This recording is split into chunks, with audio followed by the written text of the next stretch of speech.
오늘 말씀은 요한일서 3장 4절로 9절 말씀 보겠습니다. 요한일서 3장 4절부터 9절 말씀 대독합니다. 죄를 짓는 자마다 불법을 행하나니 죄는 불법이라. 그가 우리 죄를 없애려고 나타나신 것을 너희가 아나니 그에게는 죄가 없느니라. 그 안에 거하는 자마다 범죄하지 아니하나니 범죄하는 자마다 그를 보지도 못하였고 그를 알지도 못하였느니라. 자녀들아, 아무도 너희를 미혹하지 못하게 하라. 의를 행하는 자는 그의 의로우심과 같이 의롭고 죄를 짓는 자는 마귀에게 속하나니 마귀는 처음부터 범죄함이라. 하나님의 아들이 나타나신 것은 마귀의 일을 멸하려 하심이라. 하나님께로부터 난 자마다 죄를 짓지 아니하나니 이는 하나님의 씨가 그의 속에 거하며 그도 범죄하지 못하는 것은 하나님께로부터 났음이라. 아멘. 아멘.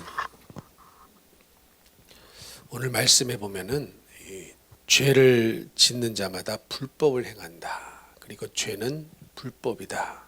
이렇게 말씀하고 있습니다. 이 불법이라는 단어의 정확한 뜻은 법이 없는 상태를 뜻합니다. 그런데 하나님께서 만드신 이 우주 천하 만물은 다 법으로 만들어졌거든요. 여러분, 하늘에 별이 엄청나게 많죠. 셀 수 없을 정도로 많고 많은데 이 별들이, 그렇게 많은 별들이 있는데 왜 서로 부딪히지 않는가? 다 법 때문에 그래요. 하나님께서 일정한 법을 가지고 만들어 놓으셨기 때문에 이 우주도 유지가 되는 것이고, 모든 우주 천하 만물에는 하나님의 질서, 하나님의 법이 깃들어져 있습니다. 특별히 우리가 살아가는 이 인간 세상에도 하나님께서 질서를 부여하시기 위하여 우리에게 주신 것이 법입니다. 이 법은 다른 말로 율법이라고 말하기도 하고 다른 말로 말씀이라고 말하기도 합니다. 그래서 하나님의 말씀은 하나님의 법입니다. 하나님의 법은 율법입니다. 여러분, 제가 한번 물어볼게요. 오늘날 십계명을 지켜야 됩니까? 안 지켜야 됩니까? 어떻게 생각하십니까? 지켜야 되죠. 뭐 수천 년 전에 만든 십계명을 뭐더러 지키냐, 이렇게 주장하는 사람들도 있습니다.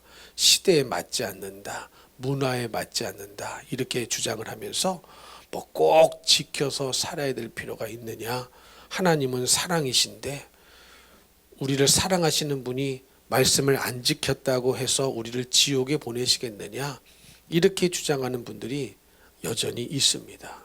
그러나 우리 예수님이 하신 말씀을 직접 들어보면 뭐라고 말씀하셨느냐? 주여 주여 하는 자가 천국에 가는 것이 아니고 아버지 뜻대로 행하는 자라야 천국에 들어간다, 이렇게 말씀하셨습니다. 그렇다면 그냥 우리가 주여 주여 한다고 천국에 갈 수 있는 것이 아니죠. 뭘 해야 됩니까? 아버지 뜻대로 행해야 됩니다. 다시 말하면 하나님 말씀대로 살아야 된다는 거예요. 다시 말하면 하나님의 법대로, 하나님의 율법대로 반드시 사는 자가 가는 곳이 어디냐? 천국이라는 사실입니다. 여러분, 이 땅에 교회가 존재하는 이유가 뭐라고 그랬습니까? 뭐 마음의 위로를 얻고 쉼을 얻고 그러려고 교회가 존재하는 것이 아닙니다. 교회가 존재하는 최고의 목적은 천국에 보내기 위함이죠. 그렇죠? 천국에 보내기 위해서 이런 일도 하고 저런 일도 하는 것이지, 그런 일 자체가 목적이 아니고 저런 일 자체가 목적이 아니고 그 모든 것을 통하여 지옥 갈 수밖에 없는 우리 인간들을 복음으로 새롭게 하고 복음으로 회개시켜서 천국에 보내는 것이 교회의 목적입니다. 그러면 아버지 뜻대로 행하는 자라야 천국에 간다고 그랬어요. 다시 말하면 하나님의 법대로 살아야 되고 하나님의 율법대로 사는 것이, 사는 자가 천국에 갈 수 있다는 것입니다. 그런데 여러분, 오늘날 하나님 말씀대로 살아야 됩니다, 율법을 지켜야 됩니다, 그러면 무슨 말로 반박을 하냐면 율법주의라고 반박을 합니다. 율법주의라고 반박을 하면서 하나님 말씀대로 꼭 살지 않아도 천국에 갈 수 있다라고 주장하는 사람들이 많습니다. 그러나 여러분, 율법주의는 거기서 나온 말이 아니라고 그랬죠. 어떻게 해서 율법주의라는 말이 생겨났냐면 원래는 이제 사도 바울이 복음을 전했는데 특별히 이방인들에게 복음을 전하지 않았습니까? 그랬더니 정통 유대인들이 할례를 받아야 이방인들도 구원을 받을 수 있다. 이렇게 주장을 한 거예요. 할례는 율법에 써 있죠. 할례를 받으라고. 난지 8일 만에 남자아이들에게 전부 다 할례를 받아야 된다고 그랬습니다. 그런데 이방인들은 할례를 안 받은 민족인 거거든요. 그래서 바울이 반박한 거죠. 할례를 받음으로, 할례라는 율법을 행함으로 구원을 받는 것이 아니다. 예수를 믿음으로 구원을 받는 것이다. 이렇게 주장을 했던 거였어요. 그런데 오늘날 많은 사람들이 이것을 잘못 생각하고 마치 율법을 안 지켜도 말씀대로 안 살아도 천국에 갈 수 있는 것처럼 여겨지는 생각이 들어오기 시작했습니다. 근데 그것이 아니라는 거예요. 말씀이 육신이 되어 이 땅에 오신 예수님이 친히 예수님의 목소리로 뭐라고 말씀하셨느냐? 주여 주여 한다고 천국 가는 것이 아니다. 아버지 뜻대로 행해야 된다. 다시 말하면 말씀대로 사는 자가 가는 것이 어디라는 것입니까? 천국이라는 것입니다. 그러면 여러분, 이 신앙생활에 있어서 가장 절대적인 것이 무엇이냐? 하나님의 말씀인 거거든요. 말씀은 다른 말로 하나님의 법이고 하나님의 율법이라고 말할 수가 있는데 가장 신앙생활에 있어서 절대적인 것이 무엇이냐? 하나님의 말씀이고 이 말씀대로 사는 것입니다. 그런데 여러분, 교회를 다녀보셔서 알겠지만 어떤 교회는요, 어떤 교회 어떤 성도들은 이렇게 자신들의 교회를 선전하는 혹은 이 광고하는 그런 분들이 있어요. 아, 우리 교회는 말씀 중심입니다. 말씀 중심입니다. 이런 교회들 많죠. 저는 한 교회도 우리 교회는 말씀 중심이 아니라는 교회를 들어본 적이 없어요. 다 말씀 중심이래요. 그러나 여러분, 말씀 중심이라는 것은 결국은 말씀대로 살아야 되는 거거든요.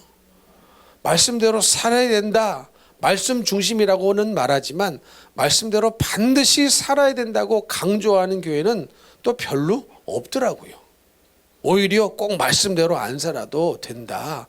율법으로 구원받는 것이 아니다. 율법을 행함으로 구원받는 것이 아니기 때문에 믿음으로 구원을 받는 것이기 때문에 꼭 그렇게 안 살아도 된다라고 말하지, 말씀 중심입니다. 말씀 중심입니다. 우리 교회는 말씀 중심입니다 하면서 그 말씀대로 반드시 살아야 된다고 강조하는 교회는 별로 못 봤습니다. 그런데 여러분, 항상 강조해서 말씀드리지만 사람들은요, 다 자기가 믿는 대로 행합니다. 그렇죠? 자기가 믿는 대로 행해요. 누가 뭐래도 자기가 믿는 대로 행합니다. 여러분, 신이 없다고 믿는 사람들이 있죠. 신이 없다고 믿는 사람들도 그것을 믿는 믿음의 사람이죠.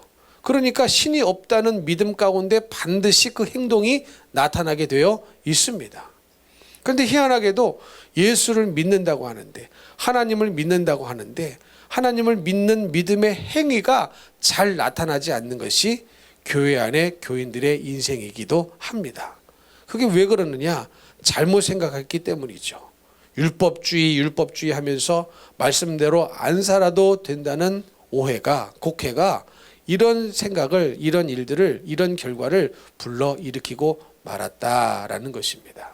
그러나 여러분, 다시 한번 강조해서 말씀드리지만 반드시 말씀대로 사셔야 됩니다. 말씀대로 사는 것이 승리의 길이고, 죄가 무엇이냐, 불법이 무엇이냐, 하나님의 말씀대로 살지 못한 모든 것이 다 죄로 남고 이것이 불법이 되고 말고, 또 이렇게 죄를 짓고 불법을 행하면 오늘 성경 말씀에 보니까 누구에게 속한다고 말씀하고 있습니까?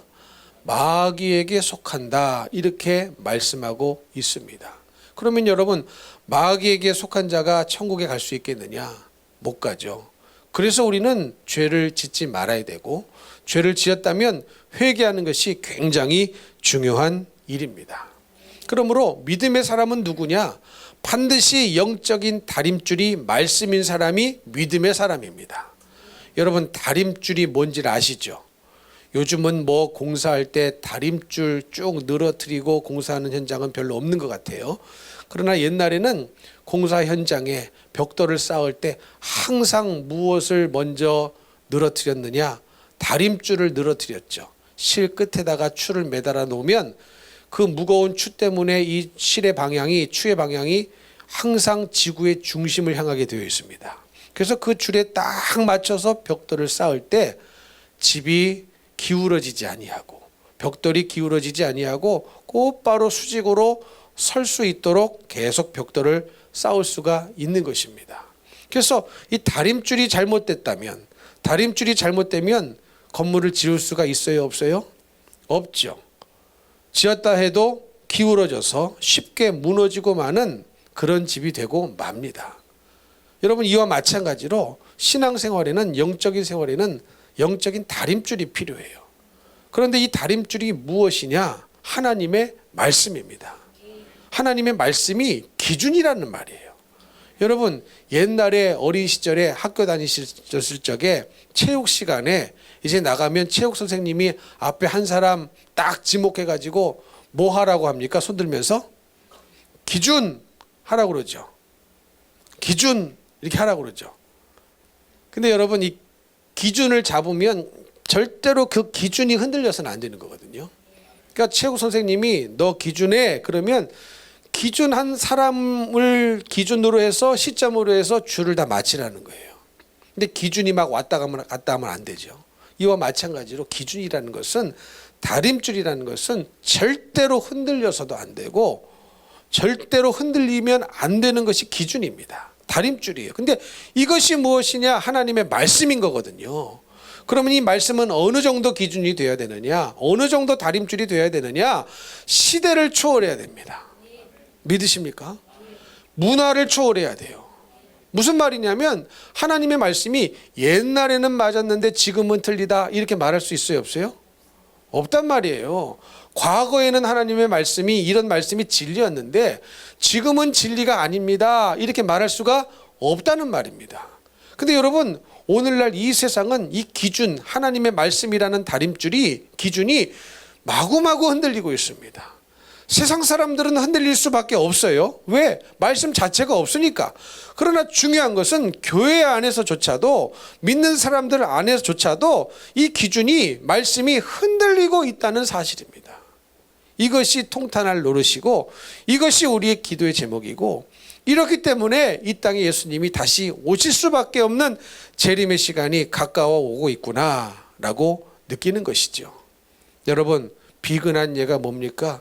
옛날에는요, 동성애자들, 여러분, 사람들이 교회 안 다니는 사람들도 그거 잘못됐다는 거 다 알고 있었습니다.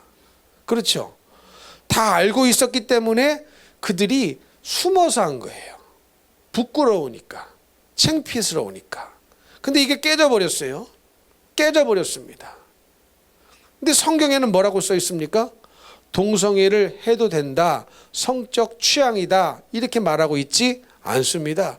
죄라고 말하고 있어요.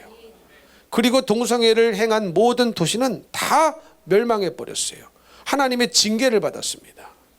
근데 이 생각이 변해 버렸어요. 세상 사람들 안에서 변한 것은 이해가 되는데 세상 사람들만 변한 것이 아니라 교회 안에서조차도 변했습니다. 그래서 여러분, 심지어 외국에서는 어떤 일이 일어나고 있느냐? 동성애자인데 목사로 안수를 줍니다. 그런 일이 벌어지고 있어요. 미국에서 이미 그런 일이 벌어지고 있습니다. 이런 일이 벌어지고 있어요. 그런 교단이 있단 말이죠. 이미 교회 안에서도 이 다림줄이 흔들려 버렸습니다. 기준이 없어져 버렸다는 거예요. 여러분, 낙태는 어떻습니까? 여러분, 옛날에는 적어도 낙태가 해서는 안 되는 것인 줄 알고 있었습니다. 그래서 법으로까지 정해놓지 않았습니까? 근데 어때요? 이것도 흔들려 버렸어요. 흔들려 버렸습니다. 여성들이 내 몸을 가지고 내가 내 마음대로 한다는데 왜 법으로 만들고 왜 남이 간섭을 합니까? 이렇게 주장을 하는 시대가 되어버렸습니다. 여러분, 세상 사람들은 어차피 말씀이 없기 때문에 그럴 수 있다고 칩시다. 그런데 여러분, 교회 다니시는 분들 중에 교인이라고 하는 분들 중에, 성도라고 하는 분들 중에, 직분자라고 하는 분들 중에 낙태하신 분들이 없을까요? 저는 있다고 생각합니다. 그럼 이게 뭐냐? 다림줄이 흔들려 버린 거예요. 기준이 흔들려 버린 거예요. 근데 여러분, 절대로 다림줄은, 기준은 시대를 초월해서 흔들리지 않는다는 사실을 우리는 믿고 행해야 됩니다. 문화도 초월한다는 사실을 여러분 잊지 말으셔야 됩니다. 이런 문화에서는 하나님의 말씀을 안 지켜도 되고, 저런 문화에서는 지켜야 되고, 이런 것이 아니란 말이에요. 문화를 초월하고 시대를 초월하는 것이 하나님의 말씀, 기준, 다림줄임을 믿어야 우리는 흔들리지 않는 반석 위에 이 집을 세운 자가 될 수가 있는 것입니다. 여러분, 반석은 하나님의 말씀이에요. 말씀 위에 여러분의 인생을 건설하셔야 됩니다. 말씀 외에 다른 것 위에 여러분의 인생을 건설하신다면 여러분 반드시 무너지고 흔들리고 부서지고 망쳐버립니다.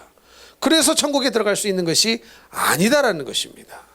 그러면 모래 위에 세운 집들이 있다고 그러죠. 모래 위에 세운 집들이 있다. 근데 모래 위에 세운 집들은 다 언젠가는 무너지거든요. 시간차가 있을 뿐이지 언젠가는 무너집니다. 그러면 모래 위에 지은 사람들은 누구냐? 하나님의 말씀이 아닌 다른 것에 자기의 생각을 건설한 사람, 자기의 인생을 건설한 사람, 이런 사람들은 모래 위에 자기의 집을 건설하고 있는 사람들입니다. 여러분, 생각이 중요하죠. 생각이 중요합니다. 늘 강조하듯이 생각이 복을 받아야 돼요. 믿으십니까? 왜? 성경에 보니까 육신의 생각은 사망이요 하나님과 원수가 됐다고 그랬죠. 그러니까 사망과 하나님과 원수가 되는 것은 그 사람이 가진 육신의 생각 때문입니다. 생각에서 죄가 나오고 생각에서 모든 것이 나옵니다. 반대로 성령의 생각은 참 생명과 평안이라고 그랬죠.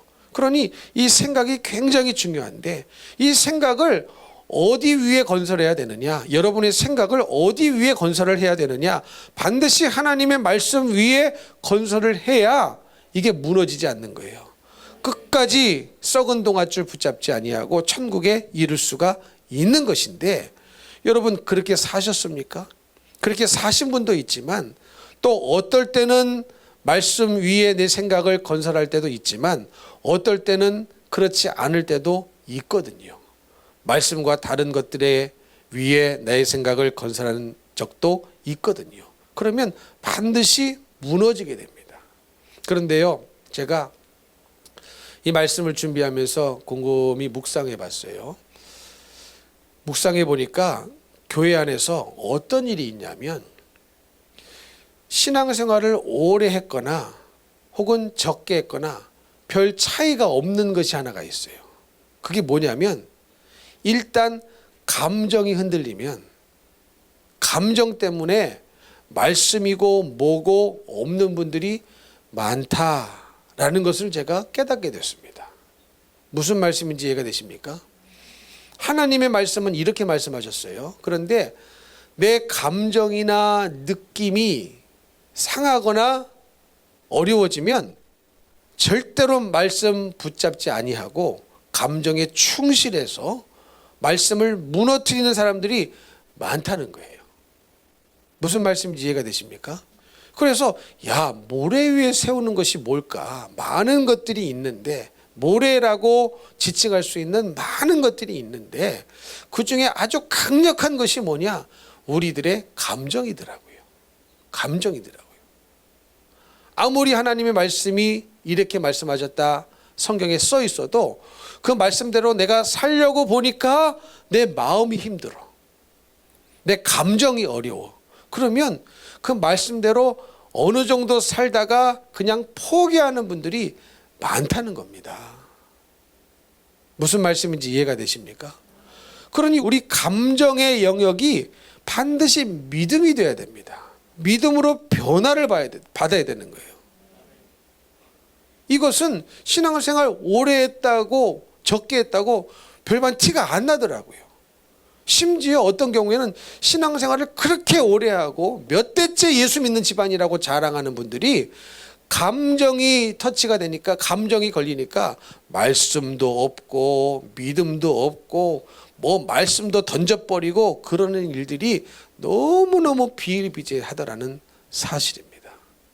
그래서 이 감정의 영역에서 믿음이 일어나야 되는구나. 믿음으로 우리의 감정이 다스림을 받아야 되는구나. 이것을 너무나 뼈저리게 느낍니다. 여러분, 말씀을 듣고 보니까 여러분의 인생은 어떠셨습니까? 여러분의 인생은 어떠셨습니까? 하나님의 말씀이 이렇게 말씀하고 계시는데 내 감정 때문에, 잘못된 감정 때문에 잘못 결정했거나 하나님의 말씀에 불순종한 경우는 없으셨습니까? 있을까요? 없을까요? 모든 분들이 나는 있다고 생각합니다. 있다고 생각합니다. 없지 않아요. 있어요. 하나님의 말씀이 뭔지도 알고 이 말씀대로 살아야 된다는 것을 지식으로는 알지만 감정에 충실하게, 감정이 어려워질 때, 마음이 어려워질 때 하나님의 뜻도 없고 말씀도 없고 오직 감정에, 잘못된 감정에 충실해서 잘못된 결정을 하면서 살아가는 분들이 여전히 교회 안에 많이 있다라는 것입니다. 그러나 이것은 믿음이 아닙니다. 믿음이 아니에요. 여러분, 믿음이 무엇인가 히브리서 11장에 적혀 있죠. 믿음은 바라는 것의 실상이요 보이지 않는 것들의 증거다. 이렇게 말씀하고 있어요. 기억나시죠? 믿음은 바라는 것들의 실상이다. 이 말은 무슨 말입니까? 아직 바라는 것들을 내 손에 그 실상을 쥐어지지는 않았어요. 그러나 이것이 있어질 것이라는 것을 지금 믿는 거죠.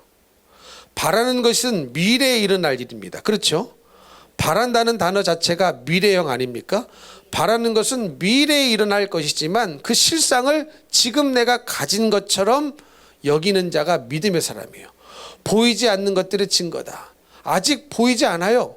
내 손에 만져지지 않았기 때문에 볼 수도 없습니다. 내 눈앞에 오지 않았어요.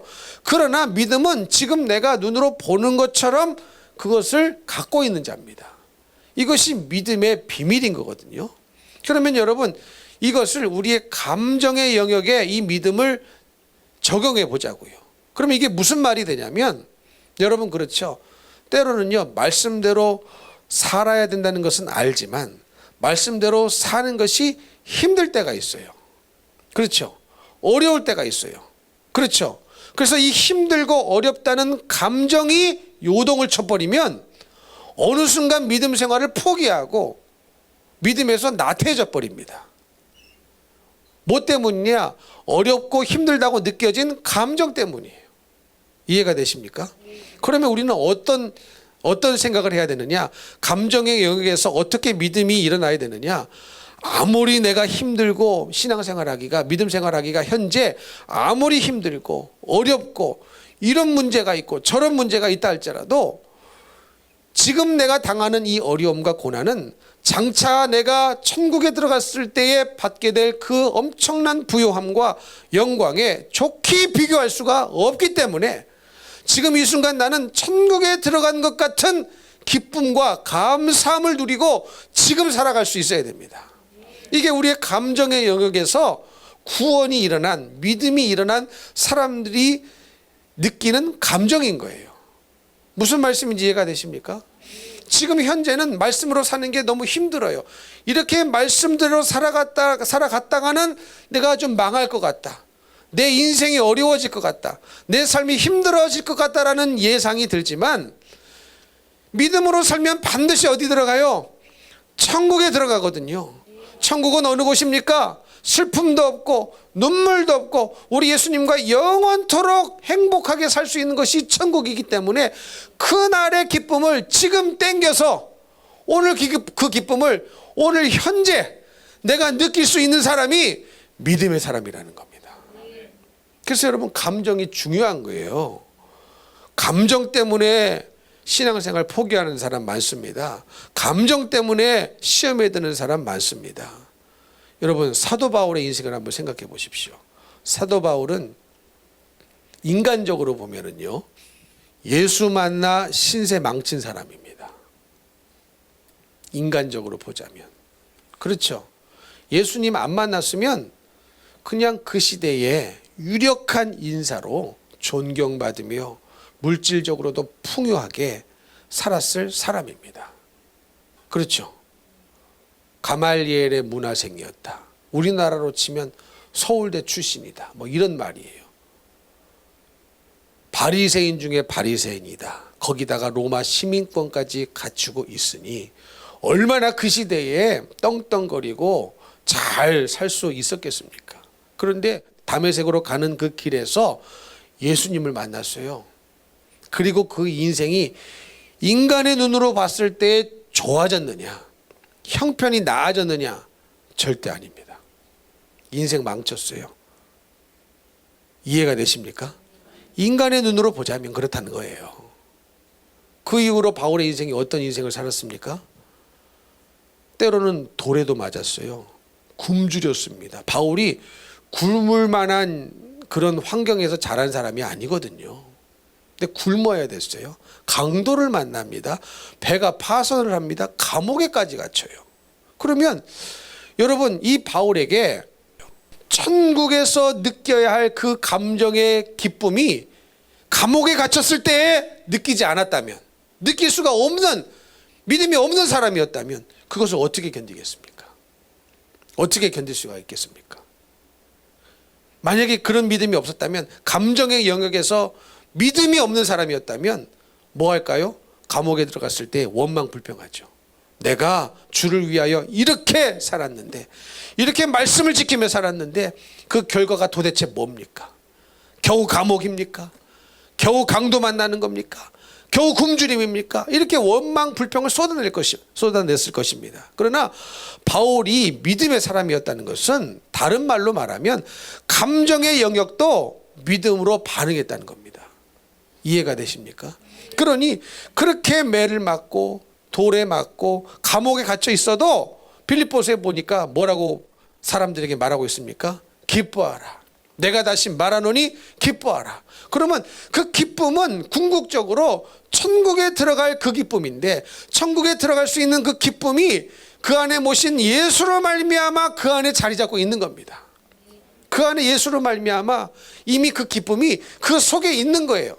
그러니까 상황과 환경에서 흔들리는 것이 아니라 상황에 따라 기쁘기도 하고 환경에 따라 슬프기도 하고, 그게 아니라 그 안에 모신 예수로 말미암아 천국에서 누리게 될 그 기쁨과 행복을 미리 앞당겨서 믿음으로 갖고 있었기 때문에 바울은 그 감옥에 갇혀 있는 순간에도 세상 밖에 있는 사람들을 향하여서 기뻐하라. 내가 다시 말하노니 기뻐하라.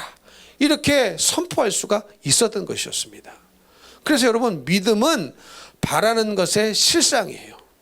전혀 지금 나의 상황은 기뻐할 만한 상황도 아닙니다.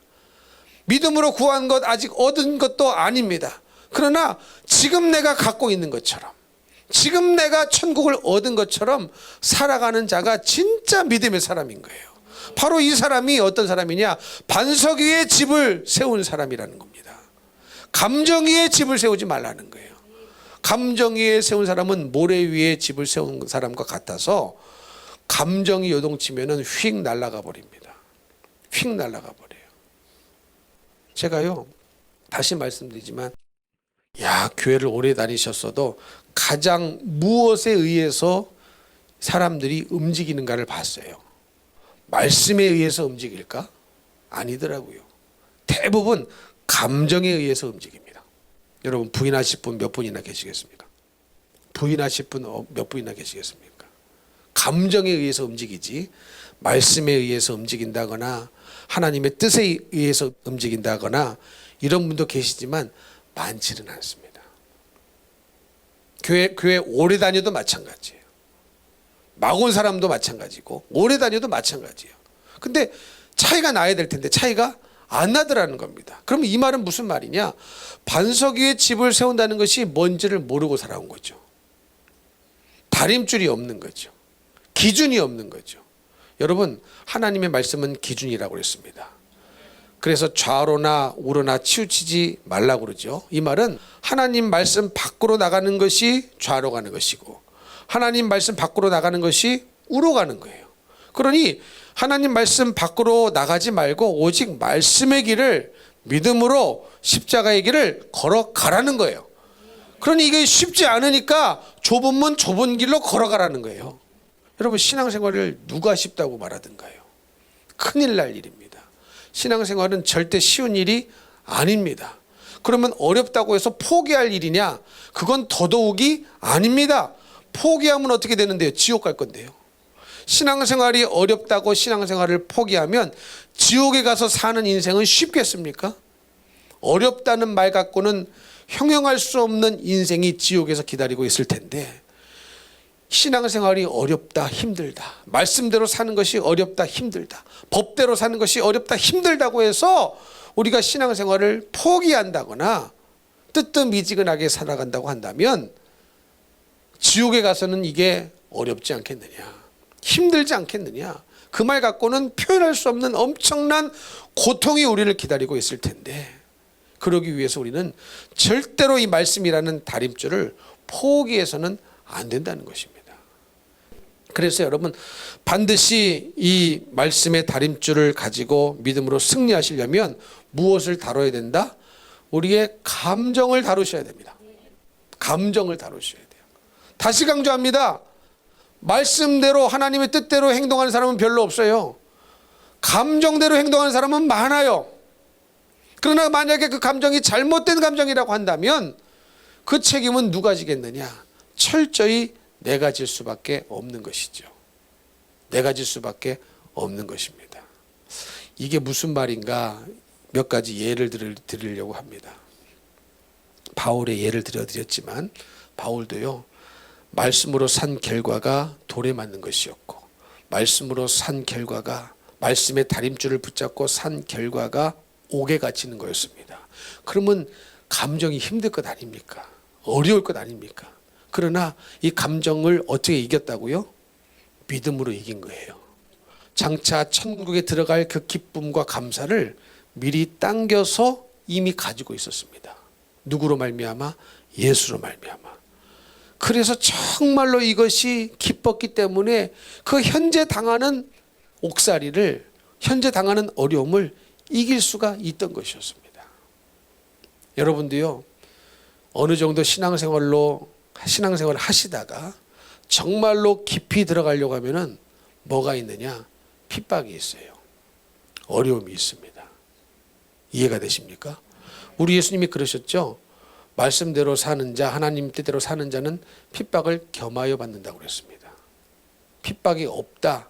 그럼 뭔가 이상한 거죠.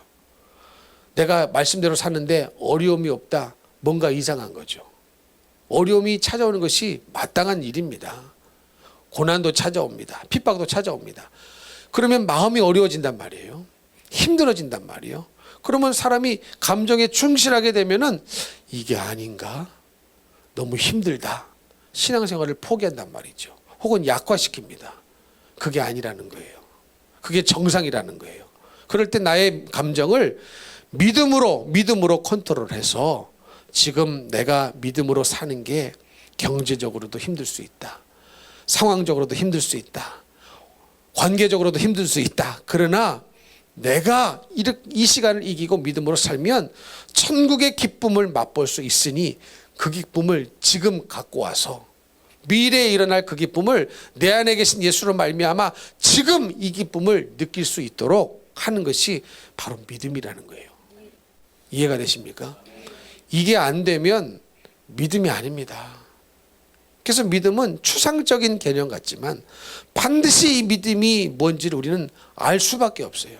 왜? 내가 알잖아요. 내가 여지까지 믿음의 어느 수준 이상으로 뛰어 넘어가려고만 하면 힘든 마음이 찾아와서 다시 뒤로 물러서고 이런 분들이 많거든요. 그 선을 못 넘어요. 한계를 못 뛰어넘습니다. 이 한계를 뛰어넘어야 되는데 못 뛰어넘는 이유가 뭐냐? 두려움이라는 감정 때문에요. 어려울 거라는 감정 때문에 못 뛰어넘는 겁니다. 이해가 되십니까? 그러니 다 감정의 노예가 돼서 어느 일정 수준을 가면은 어려워진다, 마음이 어려워진다 생각하면 다시 주저앉는 거예요. 다시 되돌아갑니다.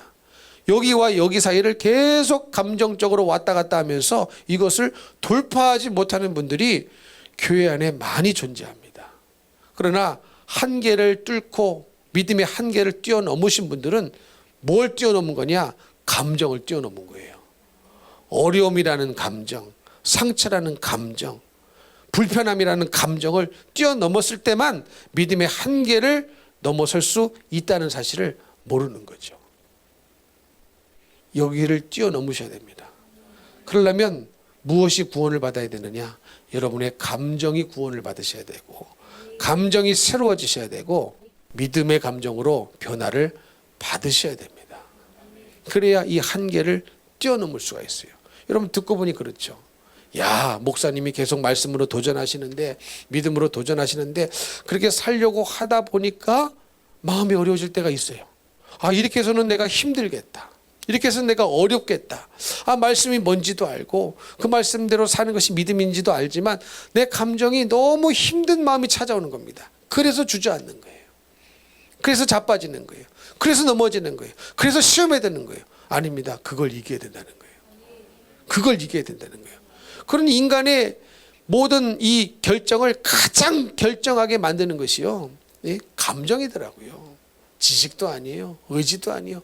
일단 감정이 한번 휘몰아치면요, 감정에 따라 죄다 결정을 해버리더라니까요. 그래서 감정이 절대적으로 구원을 받지 않으면, 말씀으로 새로워지지 않으면, 말씀의 지배를 받지 않으면 믿음의 한계를 뛰어넘는 것은 어려운 일이다. 힘든 일이다. 이것을 깨닫게 되었습니다. 제가 목회하면서도 이런 가정들이 있었습니다. 보통 교회 안에 어떤 가정이 많느냐? 남편보다 아내가 더 믿음이 있는 가정들이 많아요. 뭐 꼭 그런 건 아닌데 희한한 가정 제가 하나 보긴 했어요. 검찰청에 예배를 드리러 갔을 때에 거기 사무장님인가 검찰청? 그런 분이 계셨어요. 근데 그분이 희한하게 부인이 안 믿고 본인만 믿더라고요. 그런 천연기념물 같은 가정도 봤는데 대부분의 가정은 이 여자분들이 더 믿죠. 남편분들이 교회 안 나오거나 나와도 그냥 끌려 나오거나 소살장에 끌려가는 어린 양처럼 뭐 그런 건데, 그러다 보니까 이 영적인 전쟁이 가정 안에 있습니다. 가정 안에 있어요. 여러분 그거 아십니까? 신앙생활 대충 하면요, 불신자 배우자가 절대로 안 건드립니다. 딱 지옥 갈 만큼만 교회 다니시면 절대로 믿음 없는 배우자가 안 건드려요. 무슨 말씀인지 이해가 되십니까? 근데 정말로 믿음의 선한 싸움을 하고 영적으로 신앙으로 돌파하려고 하면 그때부터 싸움이 있습니다. 가정 안에. 그러면 자꾸 싸우니까 이게 마음이 어려워져요. 마음이 힘들어져요. 감정적으로 상한단 말이죠. 그때 조심하라는 거예요. 그때 조심하라는 거예요. 그때 주저앉아 버리면, 그때 그냥 그 돌파하는 것을 포기해 버리면 그분은 돌파를 못하게 됩니다. 그 감정을 이기라는 거예요. 승리하라는 거예요. 근데 이게 쉽지 않아요. 쉽지 않아요. 가장 가까운 곳으로부터, 가족으로부터 공격이 올 때는 이게 훨씬 더 어려운 거거든요. 왜? 계속 봐야 되니까. 남은 안 봐도 되지 않습니까? 근데 식구는 봐야 돼요. 식구는 언제 보냐? 식구. 같이 밥을 먹는 입으로. 식구 아닙니까? 밥 먹을 때마다 봐야 돼. 잠잘 때마다 봐야 돼. 그러니 이기기가 쉽지 않아요. 그래서 그때 감정으로 무너지는 분들이 계셔요. 그때 여러분 이때 이 말씀을 기억하시라는 거예요. 내 감정이 다림줄이 아니다. 하나님의 말씀이 다림줄이다. 이거를 믿으라는 거예요. 이것을 붙잡으시라는 거예요. 근데 배우자가 이제 정말로 신앙으로 깊이 들어가려고 하면 막 교회 오고 싶죠. 더 기도하고 싶죠. 더 예배 드리고 싶죠. 그러면 배우자는 더 난리 납니다. 더 난리 나고, 나에게 밥도 안 해주느냐, 매일 교회 가서 사느냐. 교회 가서 매일 사는 것도 아니야. 여러분 솔직히 한번 얘기해 보세요. 누가 교회 와서 살아? 나 그런 사람 한 번도 못 봤어. 교회 오시는 시간을 한번 따져보세요. 일주일에 몇 시간이나 오시나. 하루 24시간 중에 교회를 몇 시간이나 교회 와서 보내시나 한번 따져보세요. 그 사실 맞지 않는 얘기거든요. 교회 가서 산대. 아무리 봐도 누가 와서 사는 분 없어. 잠깐 왔다 기도하고 가는 것이지. 예배 시간에 오는 것이지. 그럼에도 불구하고 그 소리로 공격을 해오면 마음이 어려워집니다. 어려워져. 힘들어져. 이 힘들어지는 감정을 그때 말씀으로 이기셔야 된다는 거예요. 믿음으로. 내가 이거를 이겨야 여러분 그 불신앙의 배우자도요 주님께로 인도할 수가 있는 거예요. 근데 우리는 어떻게 생각하느냐? 반대로 생각해요. 어떻게? 맞춰줘야 인도할 수 있다고 생각해요. 여러분 그래서 주님 만나는 사람은 없습니다. 미안하지만 이해가 되십니까? 맞춰주는 게 아니에요. 승리하셔야 돼요. 승리하시되 뭘로 승리하셔야 되느냐? 사랑과 진리로. 둘 중에 하나도 빼서는 안 된다고 그랬죠. 그 영혼을 불쌍히 여기는 주님의 사랑으로 승리하셔야 돼요. 그러면서 동시에 진리도 잊어버리면 안 돼요. 근데 막 인간적인 사랑만 한다, 진리는 없다, 지는 겁니다. 반대로 진리만 있다, 그러면 그거 가정 파탄 납니다. 이혼해야 됩니다. 그런 가정도 많이 봤어요. 여러분 그것도 잘못입니다. 이해가 되십니까? 그것도 잘하는 거 아니에요. 아니 주님의 뜻이라고 결혼을 했는데 주님의 뜻이라고 이혼을 해? 나 그런 가정도 많이 봤어요. 그럼 주님의 뜻은 도대체 어디 있는 겁니까? 주님의 뜻은 도대체 어디 있는 거예요? 주님의 뜻이 그렇게 막 바뀌어요? 바뀝니까? 막 주님의 뜻이라고 이 배우자를 나에게 주셨다고 막 누가 반대해도 막 결혼을 해. 그래 놓고 어려우면은 감정이 상해버리면 어떻게 합니까? 이혼이 또 주님의 뜻이래. 그러니까 여러분 우리가요 우리 생각보다 하나님의 말씀이 기준이 돼서 다림줄이 돼서 사는 인생이 아니에요. 감정이 다림줄이 돼서 사는 인생들이 많다는 겁니다. 그래서 감정이 구원을 받아야 되고 우리의 감정의 영역에서 반드시 내 감정이 믿음의 감정이 되어야 되고 말씀을 따라가는 감정이 되어야 됩니다. 이해가 되십니까? 여러분 제가 한번 생각해 봤어요. 베드로가 예수님에게 심한 말을 들었거든요. 무슨 말을 들었습니까? 사탄아 물러가라 너는 나를 넘어지게 하는 자로다. 이 말을 들었어요. 그러면 제가 베드로의 입장에 한번 대봤어요. 야, 베드로가 드는 마음을 오늘날 나의 입장으로 한번 생각해 봤어요. 야, 내가 저 말을 들었다면 참 마음이 어려웠을 것 같다. 힘들었을 것 같다. 여러분 안 그러시겠습니까? 여러분 안 그러시겠어요? 하나님의 뜻이 이거라고 이제 말씀을 전했는데 누가 이 중간에서 그렇게 되어서는 아니 되겠습니다 목사님 그랬어요.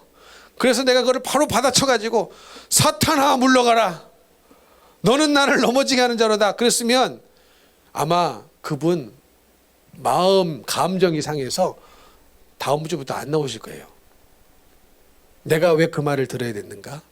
그 말을 들을 정도로 내가 이렇게 말씀이 내 안에 없었구나 잘못 알아들었구나 이런 회개하기보다 대번에 감정이 상하면 어떡합니까? 감정 때문에 일내고 저지르고 행동하는 사람들이 많다는 겁니다. 교회를 오래 다녔건 조금 다녔건 이것이 우리의 회개 제목이고 이것이 우리의 기도의 제목이라는 겁니다. 베드로는요 그래도 예수님 곁에 계속 붙어 있었더라고요. 그렇죠? 어떻게 알 수 있어요? 계속 베드로가 등장하잖아요. 그리고 만약에 제자에서 이탈했더라 직분을 내던지고 떠났더라 화가 나서 열받아서 감정이 상해서 마음이 불편해서 뭐 내가 제자가 여기밖에 없나? 내가 예수 제자 아니면 뭐 먹고 못 사나? 내가 예수 제자 아니면 하나님 못 믿나? 그래가지고 떠나갔더라. 그랬으면 여러분 우리가 알고 있는 그런 바울이 그런 베드로가 아니었을 것입니다. 뭘 이긴 거예요? 감정을 이긴 거예요. 그래서 다시 강조합니다. 감정은 너무너무 중요해요. 사람들이 아무리 믿음이 있어도 말씀이 있다고 해도요 거의 대부분은 다 감정을 따라 결정을 합니다. 그렇기 때문에 감정이 복을 받아야 되고, 그렇기 때문에 감정이 구원을 받아야 되고, 감정이 새로워져야 되고, 우리의 감정이 말씀에 지배받는 감정으로 만들어 가는 것이, 그렇게 되어진 사람이 누구냐? 믿음의 사람이라고 말하는 겁니다. 믿음의 사람이라고 말하는 겁니다. 그래서 믿음의 사람은요, 뜬구름 잡는 게 아니에요. 그래서 대본에 표가 나는 거예요. 아무리 감춰도 표가 나는 게 믿음의 사람입니다. 그래서 믿음이 있는 사람도 표가 나고, 믿음이 없는 사람도 표가 나요, 안 나요? 납니다. 모르는 게 아니에요. 다 나요. 자기만 몰라. 나만 몰라, 자기만 몰라, 당사자만 몰라요. 다 표가 납니다. 왜? 감정이 철저히 말씀에 장악당하고 있기 때문에, 성령의 지배를 받고 있기 때문에. 여러분, 성경은요, 분을 낼 수 있다고 말합니다. 그거 아십니까? 분을 내는 것 자체를 인정하지 않지 않아요. 뭐라고 말씀합니까? 분을 내어도 죄는 짓지 마라. 이런 걸 보니까 분은 낼 수 있어요? 감정의 영역에서 분을 낼 수 있어요, 없어요? 있단 말이에요. 있단 말이에요. 그러나 뭐는 짓지 마라? 죄는 짓지 말라는 거예요. 그러니까 여러분, 분을 내고 죄를 짓는 사람이 있고, 분을 내도 죄를 안 짓는 사람이 있다는 거예요. 무슨 말씀인지 이해가 되십니까? 그러면 죄를 안 짓는 사람은 왜 안 짓겠습니까? 이 감정이 순간적으로 분노가 일어난다 할지라도 말씀의 지배를 받는 거예요. 말씀의 지배를 받는 거예요. 자, 창세기에 보니까 가인과 아벨이 나옵니다. 근데 성경을 읽어보니까 하나님께서 가인과 가인의 제물은 안 받으셨다. 그런데 아벨과 아벨의 제물은 받으셨다고 기록하고 있죠. 그런데 가인이 하나님께서 자기의 제물을 안 받으신 것 때문에 감정적으로 요동을 치기 시작했습니다. 이게 어디서 나온 거예요? 감정에서 나오는 거예요. 폭발, 분노. 누구를 향한? 아벨을 향한. 여러분, 이 감정이 정당한 감정입니까? 올바른 감정입니까? 아니죠. 아니죠. 성경이 뭐라고 정확하게 써 있느냐? 가인과 가인의 제물은 안 받으셨다고 합니다. 그러면 가인의 제물을 안 받으신 이면에는 가인을 먼저 안 받으신 거예요. 가인이라는 인간이 하나님 보시기에 죄 많고 뭔가 받지 못할 합당한 인생을 살고 있었기 때문에 가인을 안 받으셨기 때문에 가인의 제물을 안 받으신 거거든요. 이해가 되십니까? 그러면 하나님이라는 존재가, 나를 창조하신 하나님이라는 존재가 내가 드린 제물을 안 받으셨다고 했을 때에, 나를 안 받으셨다고 했을 때에 무슨 생각을 해야 맞습니까? 그게 순간적으로는 힘들 수 있어요. 마음이. 내 아우의 제물을 받은 것을 보면서 아우를 향하여 시기하고 부러울 수도 있어요. 그러나 그 감정이 하나님의 말씀에 의해서 지배를 당했다면, 하나님이 그것만 말씀하신 것이 아니거든요. 그 감정에서 이미 요동치고 있는 것을 보시면서 뭐라고 말씀하셨습니까? 죄가 네 문 앞에 엎드려져 있다. 너는 죄를 다스려라. 이렇게 말씀하셨거든요. 이해가 되십니까? 그 감정 안에 뭐가 요동치고 있는 것을 다 아셨단 말이죠. 아셨단 말이죠. 그러나 그것을 다스리라고 말씀하신 거예요. 근데 가인은 다스리지를 않았습니다. 폭발을 시켜버렸습니다. 그래서 어떻게 했습니까? 아벨을 돌로 쳐 죽여버렸어요. 근데 여러분, 이것만 죄입니까? 감정 때문에 동생을 돌로 쳐 죽인 것만 죄입니까? 감정이 요동쳐서 하지 말아야 결정한 거 다 죄입니다. 다 죄인 거예요. 이해가 되십니까? 그래서 믿음의 사람은 반드시 하나님의 말씀이 기준이 돼서, 다림줄이 돼서 무엇을 조정해야 되느냐? 감정을 조정하셔야 되는. 이게 믿음의 사람인 겁니다. 감정대로 사시는 분은 믿음의 사람이 아닙니다. 아무리 아프고 힘들고 어려운 일 있을 수 있습니다. 하나님 말씀대로 살려고 하면 살려고 할수록 더 어려운 인생이 나에게 찾아올 수도 있어요. 어려운 마음이 찾아올 수도 있다는 말이에요. 그러나 그때 오늘 이 말씀을 기억하고, 아니지, 이 감정에 요동쳐서 내가 신앙생활을 포기할 것도 아니고, 이 감정 때문에 잘못된 결정을 할 것도 아니고, 곰곰이 듣고 보니 이거 하나님의 말씀이 맞구나, 하나님의 뜻이 맞구나, 이 말씀에 나의 감정을 다스릴 수 있어야 다스릴 수 있어야 믿음의 사람이 될 수 있다는 거예요. 믿음으로 살면 반드시 구원을 받는다. 내가 천국에 들어간다. 영원한 천국에서 주님과 함께 영원토록 살 수 있다. 그것이 믿어지니까 지금 받는 핍박이, 지금 받는 환난이, 지금 말씀대로 삶으로 말미암아 어려운 인생을 비록 살고 있다 할지라도 그것이 정말로 믿어지기에 지금 기뻐할 수 있는 겁니다. 그래야 여러분 승리할 수 있어요. 그래야 법대로 살 수 있어요. 그래야 하나님 말씀대로 살 수 있는 것입니다. 이런 믿음의 사람이 다 되시기를 예수님 이름으로 축복합니다. 그러면 하나님의 법으로부터 벗어나는 사람이 마귀에게 속한 자가 되는 거예요. 여러분 오늘 말씀해 보니까 죄를 짓는 자마다 불법을 행한다고 그랬습니다. 이 불법이라는 말은 원래 의미는 법이 없는 상태를 뜻하는 거예요. 법 자체가 없는 상태. 그러니까 하나님의 법 안에 들어가려고 하지 않는 사람들이 죄인이라는 사실입니다. 그래서 하나님의 아들 예수 그리스도가 오신 이유는 법이 없는 상태에서 살아가는 사람들에게 다시 법을 주시기 위하여 그 법으로, 그 말씀으로 이 땅에 오신 거예요. 그래서 말씀이 육신이 되어 우리에게 오셨다, 이렇게 말씀하시는 겁니다. 법이 없는 상태에 살아가는 우리 인간들을 구원하시는 길은 다시 법을 주는 길이에요. 아멘이십니까? 그 법을 우리는 받아들여야 됩니다. 그래서 법이신 예수께서, 다시 말하면 말씀이신 예수께서 육신이 되어 우리에게 오신 것입니다. 법을 받아들이십시오.